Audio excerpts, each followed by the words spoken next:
My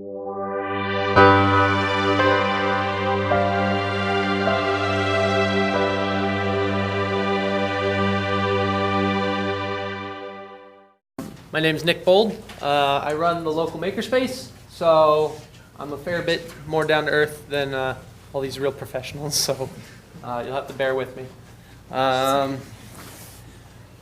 So I'm going to be talking about additive manufacturing from the perspective of sort of the individual or the hobbyist or maybe the entrepreneur that's just getting started. For us, additive manufacturing is kind of a big deal. Manufacturing, as a lot of the other presenters touched on, is sort of traditionally understood from these huge manufacturing processes that are generally unique. And for us, what we can do now is you can have just a smaller shop, and you can have so for example, Technocopia has a wood shop, and we use a lot of traditional manufacturing, where you start with something and you remove your wood from it, and then you have what's left. But now, and those take each process that you use uses a completely novel sort of tool or process. With additive manufacturing, you're seeing now a single tool, like a 3D printer, being able to do a huge gambit of different parts and pieces that sort of change what's available at the lowest levels of engineering and design. And a lot of this got touched on from some of the other speakers in terms of what it means for prototyping and sort of iterative design. But I think some of the cooler parts of this movement is maybe not so much in the actual what's now possible, which is a big deal.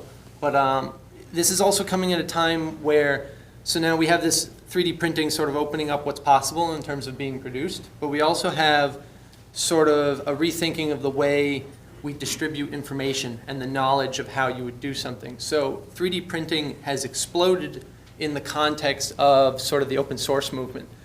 And now, now we're sort of fashioning ourselves as part of this maker movement, which is sort of further embodying the idea of passing around information and understanding the knowledge necessary to how something works, how it's produced, and then how you would recreate those sort of processes in a way that you can do. Technocopia sort of isn't your home garage, but it's supposed to approximate that. And so, this is what's possible for each individual to do at home, and that you don't necessarily have to go out and have someone, you don't have to go to the Walmart or, whatever your region has to be able to get the products that you need. I think this slide's sort of extraneous with some of the stuff that everyone else has covered, but our 3D printing basics is faster prototyping development. It's less wasteful. So you're not starting with a block of metal and leaving a bunch of it on the floor, or you're not starting with a block of wood and turning half of it into sawdust.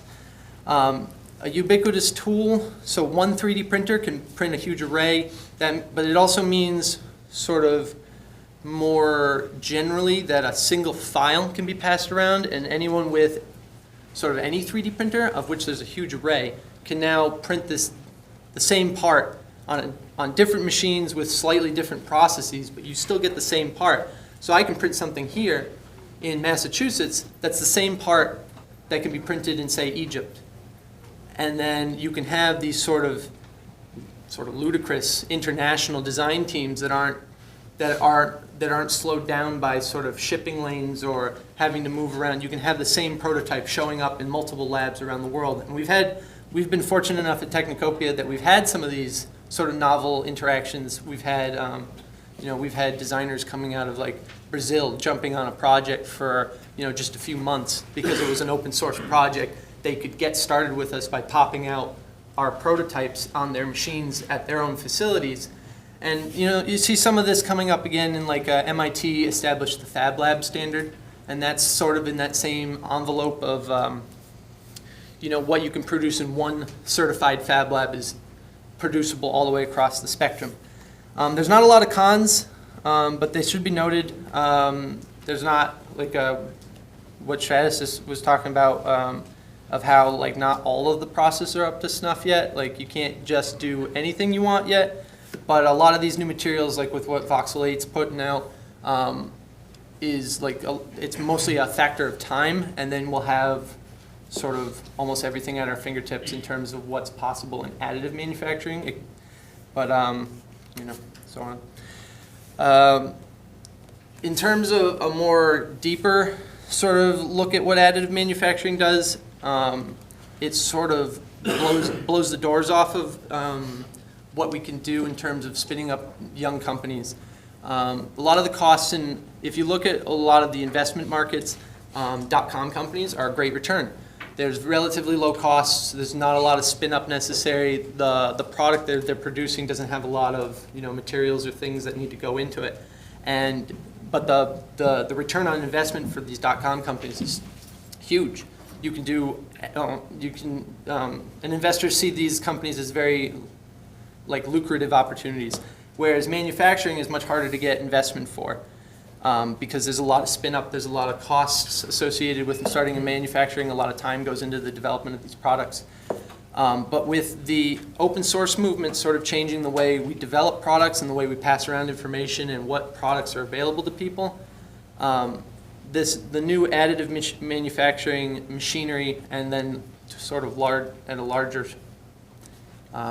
scope, the digital manufacturing tools allows us to get closer to open source hardware. So this is stuff that you see where you go on like a Thingiverse and you have a whole bunch of the blueprints available just sort of floating around, and you can grab, instead of going to Walmart to, get your, a coat hanger, you grab a design file that's free on the internet, and then you now have this piece of hardware that's sort of a uniform thing that anyone can have. So what this does is it changes the way we sort of manufacture stuff. It brings manufacturing hard goods sort of towards a similar model of the way we develop software, in that you can have a lot of iterations, international projects, very low costs in terms of developing.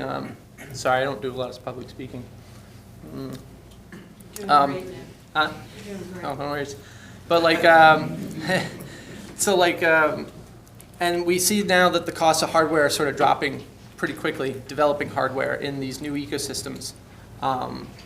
So like at our space, we're able to develop, huge projects. Most of our designs, if not intended to be sort of forever produced on these machines, we've done years of prototyping before we ever bring a product to market that was all developed just with 3D printing in-house. And, there's no, and the costs are coming down actually really quickly.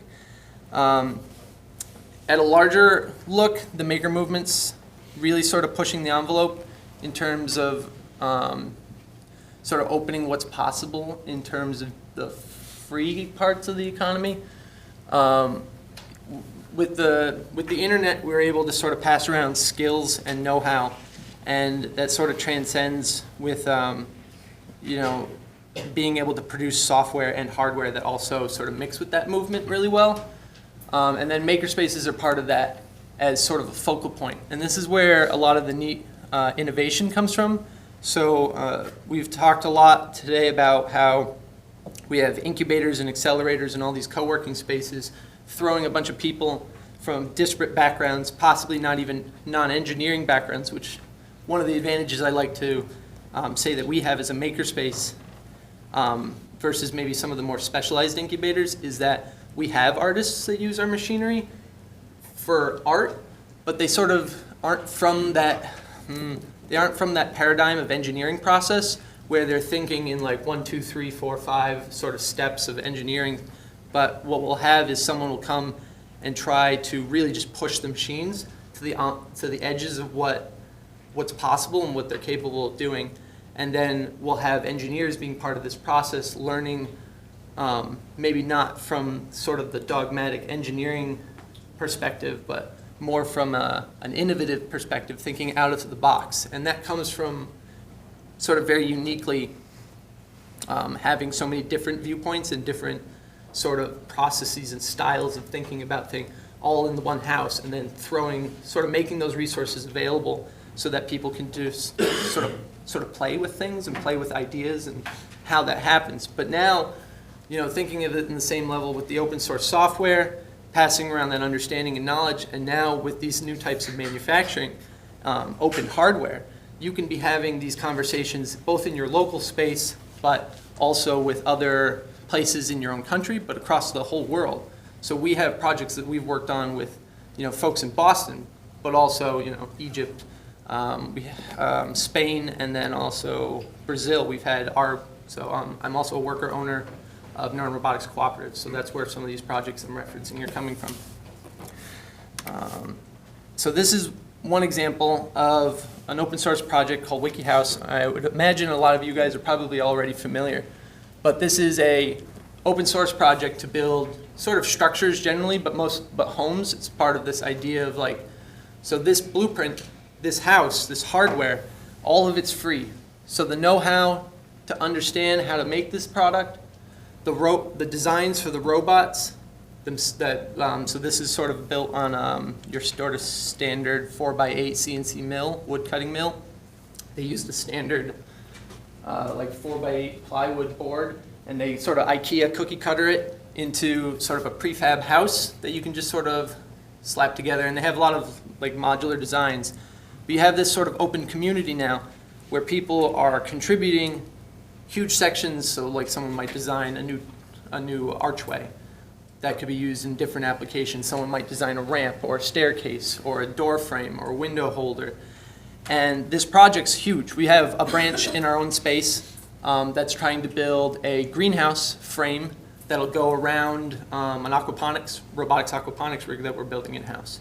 But when we were looking to figure out, well, how are we going to design our own, because we wanted to use our own machines, we wanted to use our own wood shop, we were like, oh, how do we get started? How do you build something for the first time?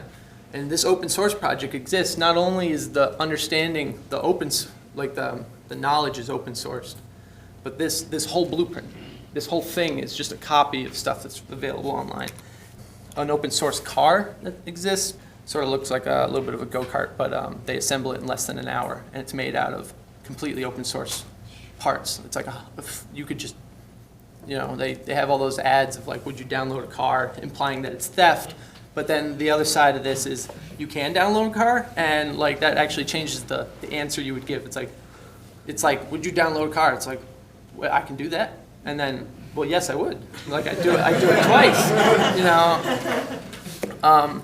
So from this perspective, we're really able to do a lot.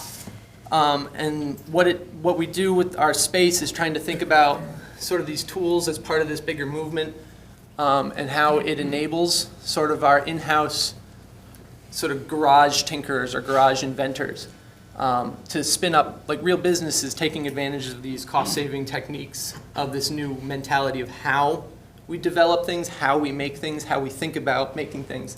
And so one of our in-house makers is Hanlin. He's founder of Technologic. He builds consumer robotics, and it's been a great experience having him in-house. It gives us a lot of interesting learning experiences. For example, sort of interfacing with immigration.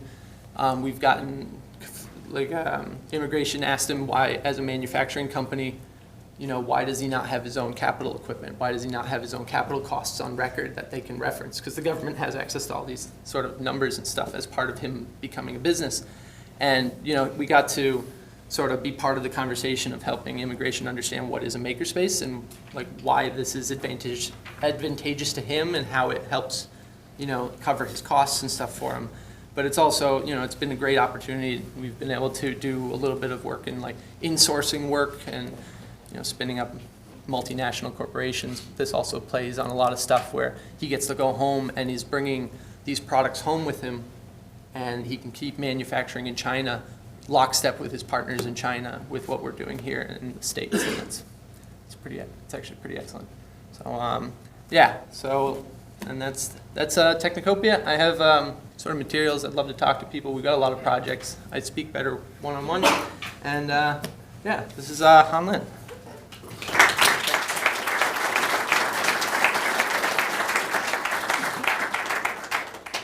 So as a maker who travels around internationally, Today it is my honor to stand here to share my thoughts about maker spirit across the world.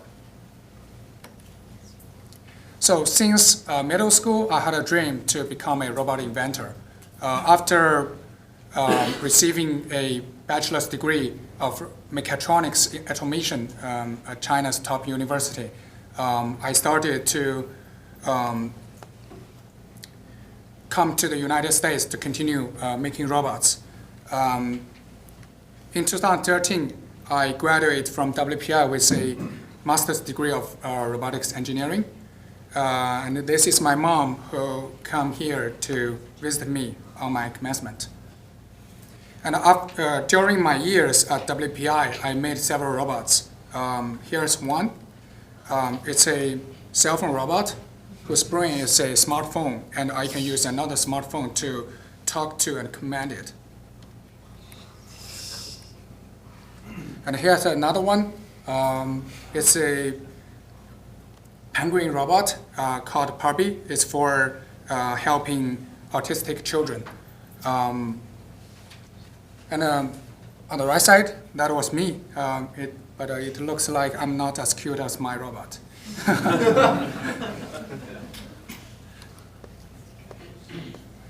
So besides the engineering experience, I also gained much business experience at WPI. In 2012, Kevin, who is sitting here, and we formed a team with our robotic education kit project to and got a reward at the Keonia Award. In May 2013, I attended WPI Venture Forum, and there I gave a short pitch, 1-minute pitch, to talk about my startup project, 3D printing colored portrait.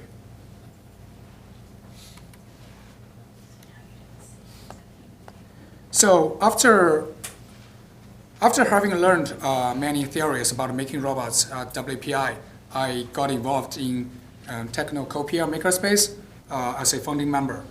In the space, I met a lot of friendly makers who were willing to share their knowledge and resources.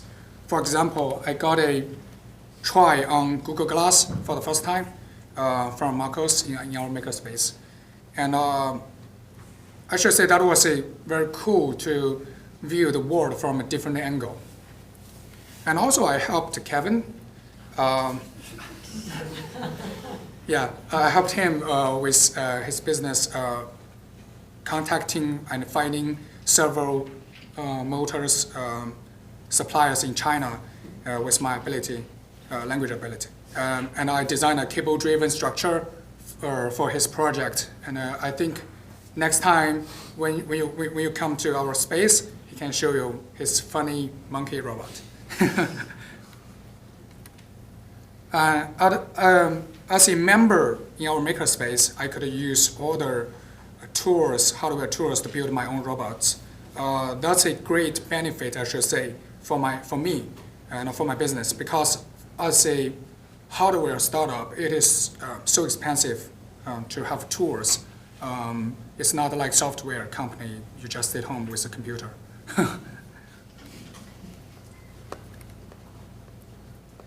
So meanwhile, makers in our makerspace could help each other with projects like designing, making, and testing. Here are some examples. The first one is a filament extruder for 3D printers that Alex helped me with in 2013. And the other one is a portable 3D scanner that I helped another maker in China. All the work and communication was done through the internet. And here are more projects that our people discussed and made together. I should say Technocopia is a typical example of makerspace, where people gradually understand the value of share and cooperation and turn out to be real makers.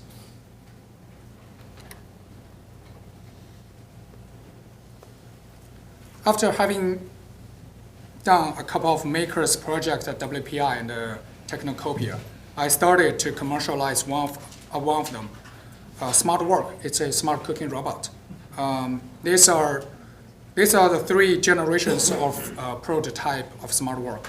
And the first 2 generations were made in Technocopia with the friends' help. And the last one is did recently in China, was manufactured in China.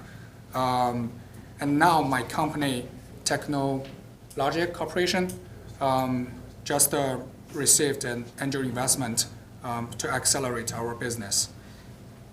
I guess some of you may confuse why our company's name Technologic, because normally people will think tech guys have good logic. The reason is we are a group of folks who invent beyond common logic. We have a dream to improve human life with robotic technology. And that's our goal, and that's the reason of funding this company.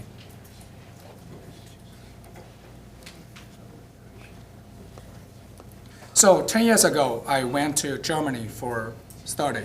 4 years ago, I came to the United States for my dream. During my trip, I found a lot of differences between, among Germany, the USA, and China. However, there is at least one thing in common, the maker spirit. My understanding to today's world is which is maybe limited but real. Germany is the heart of the world industry who provides superb artistry and machine power. The USA is the brain of the world industry who provides high technologies and innovation. And China is the hands of the world industry who provides most hardworking laborers and completely industrial system. But no matter how powerful these countries are, maker spirit all over the world is actually the source power. It is makers who bring the life to our world industry. So before ending my presentation, the last sentence I would like to share here is, help our makers, help a better world. Thank you very much for listening.